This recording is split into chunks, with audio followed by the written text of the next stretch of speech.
میری دو عادتوں نے مجھے بڑا خجل کیا ہے۔ پہلی عادت تو یہ تھی کہ جب میں کسی کی مدد کرنے کا ارادہ کرتا تھا نا، تو میں ہر ایکسٹینٹ پہ، ہر لینتھ پہ چلا جاتا تھا۔ بعض اوقات میں جس کا مسئلہ ہوتا تھا اس سے زیادہ خود پریشانی میں گرفتار ہوا ہوتا تھا، اور اس وجہ سے لوگ سپائل بھی بہت کرتے ہیں، مس یوز بھی بہت کرتے ہیں۔ آپ کو بھی کیا ہوگا۔ جو مجھے سبق آیا نا، یہ ایک واقعے سے آیا تھا۔ ہمارے گھر کی گلی کی نکڑ پہ ایک درخت ہے، اس کے نیچے ایک چارپائی بہت بڑی ساری بچھی ہوئی ہے، وہاں پہ لوگ بیٹھتے ہیں۔ وہاں پہ سردیاں جب آئیں تو ایک واقعہ میں نے دیکھنا شروع کیا کہ ایک بابا گلی میں آتا ہوتا تھا کبھی کبھی مانگنے کے لیے، اور وہ بس چپ کر کے گھومتا پھرتا رہتا تھا، کبھی بازار میں نظر آ جانا کہیں پہ، کبھی ہماری گلی سے اس نے نکلنا۔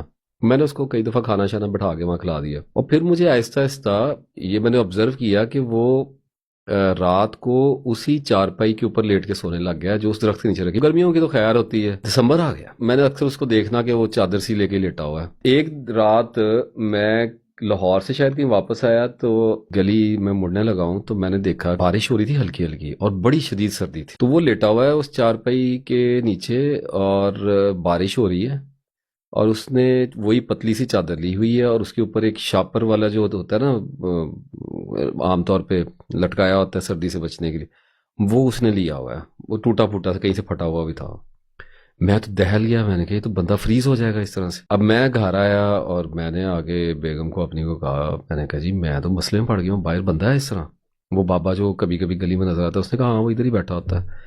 میں نے کہا وہی والا ہے، تو وہ اس طرح سردی میں لیٹا، وہ بھی پریشان ہو گئی۔ اس نے کہا پھر آپ کیا کریں؟ میں نے پھر فیصلہ یہ کیا کہ آج رات تو اس کی میں پہلے نکلواؤں نا کسی طریقے سے۔ میں نے واپس گیا، میں نے اس کو ہلایا، تو وہ کہاں سو سکتا ہے بندہ اتنی سردی میں۔ اٹھا اور میں نے اسے کہا کہ بابا جی اتنی سردی میں کیسے لیٹے ہوئے ہیں؟ اس نے کہا بس جگہ یہی ہے میرے پاس لیٹنے کے لیے، بے بس وہ بھی ہوا تھا اس وقت۔ میں نے کہا آپ میرے ساتھ آ جائیں، میرا آفس ہے، 5-6 گلیاں چھوڑ گئی تھا، تو میں آپ کو وہاں پہ لیتا ہوں، آپ رات وہاں پہ گزارے، صبح دیکھتے ہیں کیا کرنا ہے۔ کہتا نہیں نہیں۔ میں نے کہا نہیں آپ چلیں، میں نے تھوڑا ضد کی تو بیٹھ گیا گاڑی میں۔ میں نے گھر سے ایک رضائی لے لی، ایک گدا لے لیا، ایک تکیہ لے لیا، اور میں اس کو لے گیا۔ میں گیا آفس کھلوایا، اور وہاں پہ میں نے اس کو لٹا دیا۔ میں نے بابے کا تھوڑا سا انٹرویو کیا، تو کہتا جی کہ جب میں ہڑپے کا ہوں، تو وہ کہتا ہے میرے بچوں نے مجھے گھر سے نکال دیا، بیٹے ہیں تو بہویں مجھے رہنے نہیں دیتی ہیں، بیوی میری مر گئی ہے، فوت ہو گئی ہے، تو میں اب ایسی گلیوں میں پھرتا ہوں، 2 سال ہو گئے۔ ابھی سردی بہت ہے تو بڑا مسئلہ ہو رہا ہے۔ تو میں نے کہا بابا جی آپ ایسے کریں کہ یہ جو سردیاں ہیں نا، یہ آپ میرے آفس میں گزار لیا کریں، اور یہ جو آفس کا میرے لڑکا ہے نا، یہ صبح آپ کو ناشتہ لا دیا کرے گا، ناشتہ آپ کر لیا کریں۔ تو کہتا باقی میں نے صبح نکل جایا کرنا ہے، میں نے نا شہر میں پھرنا ہوتا ہے۔ میں نے کہا وہ کوئی نہیں، it's your business, none of my business, آپ نے جو کرنا ہے کریں۔ شام کو آپ آ جایا کریں، 6 بجے ہم نے بند کرنا ہوتا ہے، 7 بجے تک، تو آپ مغرب کے ٹائم آ جایا کریں، آپ کو رات کا کھانا کھلا دیا کرے گا بچہ، تو اس کے بعد آپ کھا کے آپ سو جائیں، ہم آفس بند کر کے چلے جایا کریں گے۔ صبح جو ہے وہ لڑکے نے آنا ہوتا ہے 8 بجے، 8:30 بجے، تو آپ کو ناشتہ کرا گیا، you are free to go. اس نے کہا جی ٹھیک ہو گیا۔ اب وہ 4-5 دن کے بعد ایک دن جو آفس کا، تو میرا بچہ لڑکا تھا بڑی دیر سے میرے ساتھ ہے، وہ میرے پاس بیٹھ گیا۔ اس نے مجھے کہا کہ جی بات سر جی یہ ہے کہ بابا نا تھوڑے لچھن اس کے ٹھیک نہیں ہے، میں صبح ناشتہ لے کے آتا ہوں، یہ میرے سے لڑائی کرتا ہے، یہ مجھے کہتا ہے میں نے دہی کھانا ہے، مجھے پراٹھا دیسی گھی والا لا کے دو، مجھے ساتھ میں کوئی بیف کا گوشت لا کے دو، آج میں نے یہ سبزی نہیں کھانی، یہ چنے کیوں اٹھا کے لے آئے ہو، یہ میں نے نہیں کھانے، پراٹھا ٹھنڈا کیوں ہو گیا ہے۔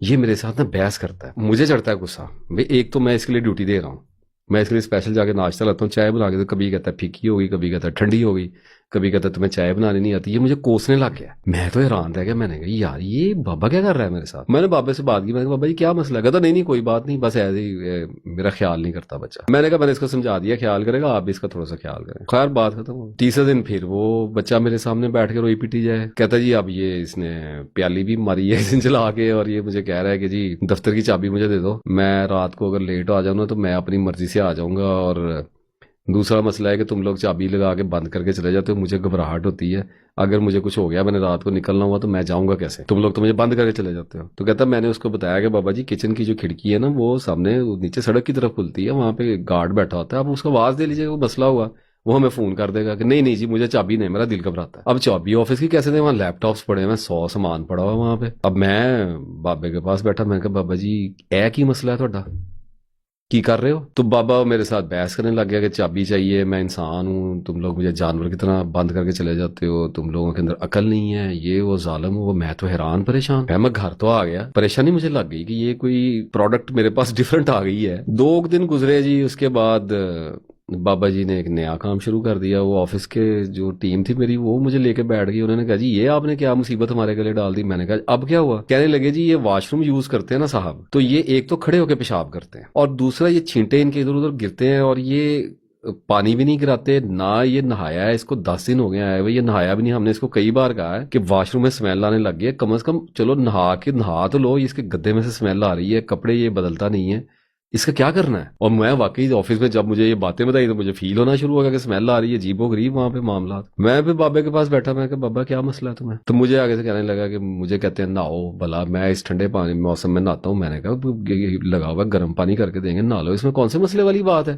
ہفتے بعد نہ لو، 5 دن بعد نہ لو، نہانا تو پڑے گا، 10 دن ہو گئے، یہ کیا طریقہ ہے؟ اور دوسرا کھڑے ہو کے پیشاب کیوں کرتے ہو؟ کہ مجھے میری عادت ہے ایسے. تو میں نے کہا پانی کیوں نہیں کراتے؟ بس میرے سے نہیں کرایا جاتا. اب یہ ساری صورتحال جب میں نے دیکھی تو مجھے اس وقت سب سے پہلے تو یہ سمجھ آئی کہ اس کو گھر سے کیوں نکالا. اس کے بعد دوسری مجھے سمجھ آئی ہے کہ میں جو اس کا پتا شری بننے کی کوشش کر رہا ہوں اور اس کے چکر میں جو میری ٹنڈ ہو رہی ہے، مجھے ایسے لگنے لگ گیا وہ 1 ہفتہ اور ہم نے گزارا اس کے ساتھ بڑی مشکل سے. مجھے یہ سمجھ آئی ہے اگر یہ 1 ہفتہ مزید اور رہ گیا نا تو اس نے آفس میں بیٹھ جانا، ہم نے بازار میں مانگنے کے لیے نکل کھڑے ہونا ہے. ہماری حالت ذہنی ایسی ہوگی، ساری ٹیم پریشان ہوئی، ہم لوگ پریشان ہو گئے. پھر آفس پلازے والوں سے بات کی، ایک آفس ساتھ والا خالی تھا، وہ رینٹ پہ لیا، اس میں ان صاحب کو شفٹ کیا، اور وہاں سے پلازے والے ہفتے بعد 10 دن بعد میرے پاس آ گئے. انہوں نے کہا جی اسمیل پورے کوریڈور میں آ رہی ہے، یہ بندہ کر کیا رہا ہے؟ اس کا کیا میں آپ کو بتاؤں، واش روم یہ صاف ہی نہیں کر رہا ہے، وہ ایسی گند پڑا ہوا ہے سارا کچھ، اور اسمیل آ رہی ہے، اور یہ تو آپ نکال لیں اس کو باہر، آپ نے کہاں سے اس کو رکھ لیا ہے؟ اور آپ یقین کریں کہ وہی بابا تھا جس کو میں ایک سردیوں کی رات میں ٹھٹھرتا ہوا لے کے آیا، اور وہی بابا تھا کہ جس کو کھڑا ہو کے میں یہ کہہ رہا تھا کہ بابا جی تجھے تو چلے جاؤ، میں تو نہیں رکھ سکتا. اور وہ مجھے لانتیں بھیجتا ہوا جا رہا تھا کہ تم مجھے لے کے کیوں آئے تھے اگر تم مجھے سنبھال نہیں سکتے. مجھے تو زندگی میں کبھی کسی نے میری خدمت نہیں کی ہے، حالانکہ میں تو بڑا سادہ انسان ہوں، میں تو شریف آدمی ہوں. تم لوگ ذلیل کر رہے ہو مجھے، لا کے پہلے لائے ہو، آپ مجھے نکال رہے ہو. پھر میں نے کہا بابا جی تھی 3-4 ہزار 5 ہزار جو بھی مجھے سمجھ آیا میں نے اس کو دیا، اور وہاں سے اس کو بڑی منت ترلے کر کے میں نے 2 گھنٹے لگا کے اس کو میں نے وہاں سے بھیجا. اور میں رات کو جب گھر آیا تو اسی 4 روپے پہ پھر لیٹا ہوا تھا. یہاں سے نا اس واقعے کے بعد ایک میں نے اپنی چیز ٹھیک کر لی، رازق اللہ تعالیٰ ہے. آپ کسی کی مدد کر سکتے ہیں، کسی کو آپ پال نہیں سکتے، آپ کسی کی زندگی کا پوری کی پوری زندگی کا بوجھ نہیں اٹھا سکتے اپنے اوپر. یہ پہلے میرے اندر ایک خطا ہوتی تھی، میں بہت لمبی لینتھ تک چلا جاتا تھا. اس وقت کے بعد سے 5 سال ہو گئے مجھے یہ بات سمجھ آ گئی کہ آپ مدد جو ہے وہ آپ جتنی کر سکتے ہیں، جتنا اللہ نے آپ کو مکلف کیا ہے اتنی ہی کر سکتے ہیں، یا اس سے کچھ حد تک زیادہ، اور قربانی کی حد میں بھی آپ جا سکتے ہیں. اپنے حصے کی چیز ہے جو بھی کر دیں، آپ لوگوں کو ان کی زندگی کا بوجھ اٹھا کے سروائیو نہیں کروا سکتے. اللہ نے جس کے اوپر جو آزمائش لکھی ہوئی ہے وہ اپنی آزمائش گزارے گا، اسے گزارنی پڑے گی. اگر آپ اس آزمائش میں بیچ میں آنے کی کوشش کریں گے تو اللہ تعالیٰ آپ کو بھی رگڑا لگا دے گا.